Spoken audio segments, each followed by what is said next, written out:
So I'd like to begin my talk with you all today by pretending that we're all part of a little study, okay? So pretend that you have to make the choice between attending school or not attending school. That's right, you could check this box saying that you will not go to school with 0 consequences. Sounds pretty great, right? No one's forcing you to do something that you don't want to do. Okay, well, hold on to that thought while I tell you a little story. So, back in 7th grade, when I was in class with Miss Perlot, if any of you remember her, she had us do a little project on the Sustainable Development Goals of the United Nations. And we were each assigned one goal, and my goal was education. And after extensive research and presenting to my class, it seemed as though everyone kind of resonated with this idea that education was a vital asset to a progressing country, and that we in the U.S. are so fortunate to have a good handle on an education system with our free education around the entire country. So when I thought about why none of us feel fortunate to have our free education around the entire country, it made me question. And so I wanted to bring this idea up because I have a feeling that many people would check this box in the U.S. today that they would not attend school. Okay? So I know that you know that there are many children out there today whose daily goal is to fill up a bucket of water. And we all know this, and we don't need to feel bad, but that's not my point of my talk. But they would give anything to have a day in our lives as students, right? And so the people who have what would make many people happy are unhappy. Okay, so that just seems a little bit counterintuitive to me. So a few weeks back, I had my class take an online happiness test that placed our happiness on a scale from 0 to 100%. 100% being the happiest you could possibly be. And our average with outliers was 78%, and without outliers, it was 73%. And you might be like, well, Molly, that's not that bad. 73%, that's pretty good. But that's about a C average on how happy we are with our lives. So let's take a step back and realize that we are not as happy as we can possibly be, okay? So when I was preparing for this speech, I read a little article called The 12 Common Causes and Proven Cures for Unhappiness. And it really emphasized this notion that we can have many positive things that happen in our day, but the one negative thing will weigh more in our day, will be what we remember.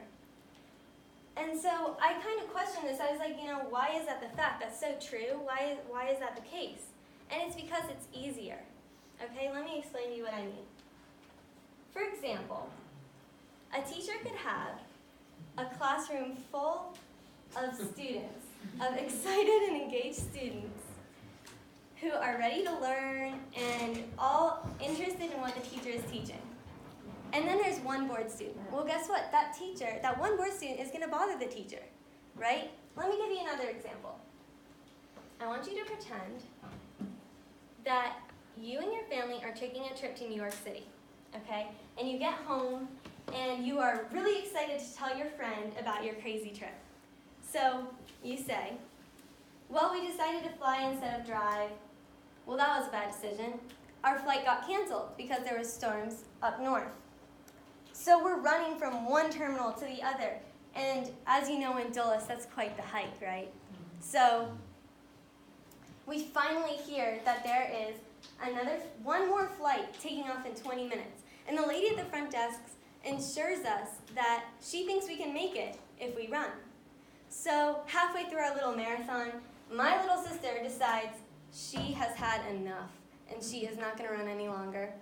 So my dad has to carry her the rest of the way. Well, we finally land, and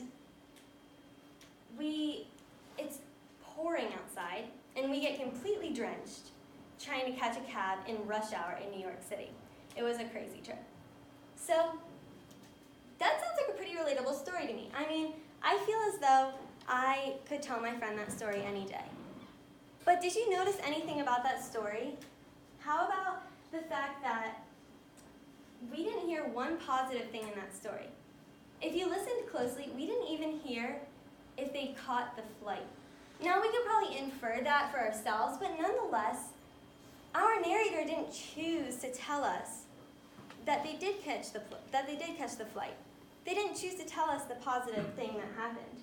Or maybe that they saw a great Broadway play. Or maybe they had 3-inch thick French toast for breakfast every morning. I mean, what could be better than that? But no. The 4 hours of negativity that happened that first day weighs more than the 4 days of positive excitement.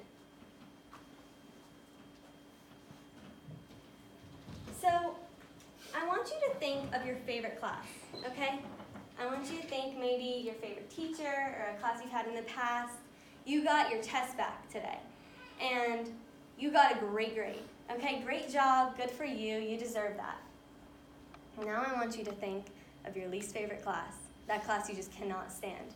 Oh boy, if you get a bad grade in that class, the world is over. You will for sure go straight home to your mom and tell her that it's all Mr. or Mrs. So-and-so's fault for specifically trying to ruin your GPA today.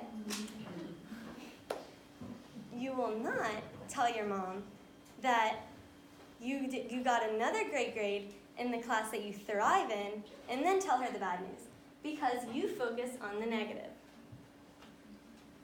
So in all of these examples, the bored student, the crazy New York trip, and the bad grade, there's this underlying factor that there can be very many positive things that happen in our day, but then the one bad thing will ruin our day.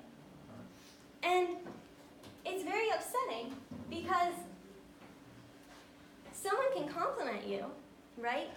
And you can say, hey, your hair looks really good today. And our brains will go, oh, wow, that was really nice of them. Okay, moving on with our day. But then someone can also come up to you and be like, hey, I just wanted to let you know that when you were in the bathroom during class, someone said in front of the entire class, that you were really rude. Yeah, I just wanted to let you know that. And our brains then go, geez, that was really mean of them. Let me dwell on it for a few more hours just to ponder all the different elements of the story that I was just told. Okay, let's see. My 4 best friends were in that class. They all probably think I'm rude now. Oh, and all the other people in that class probably think I'm a horrible person now.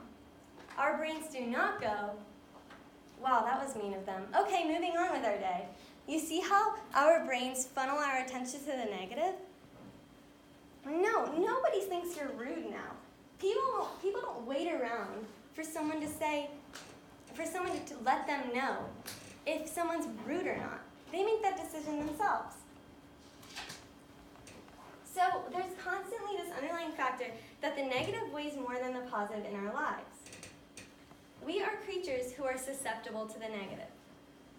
What I mean is that we could have one negative thing that happens, and it will weigh more than all of the positive, even though that's not correct. So what we have to do is, ideally, we have to revert our attention back to the positive. But for now, I'd like us just to try to equate the two. What I mean is that the next time somebody holds the door for you, I hope that you can be as thankful as you are bothered by the next person who lets the door fall in front of you. Okay? I'd like us to try to work on equating everything that is positive in our day with the negative. So, that one friend who you're not on the best terms with right now didn't say happy birthday to you. I know, can you believe it? No. No. All your good friends who did say happy birthday took the time out of their day. And you will actually remember that and see them in the future. You can't keep up in school and you're just not doing very well? No. you are going to be incredibly successful in the future. You got a bad grade? No. All your other grades are pretty good. That's why you can say this one isn't.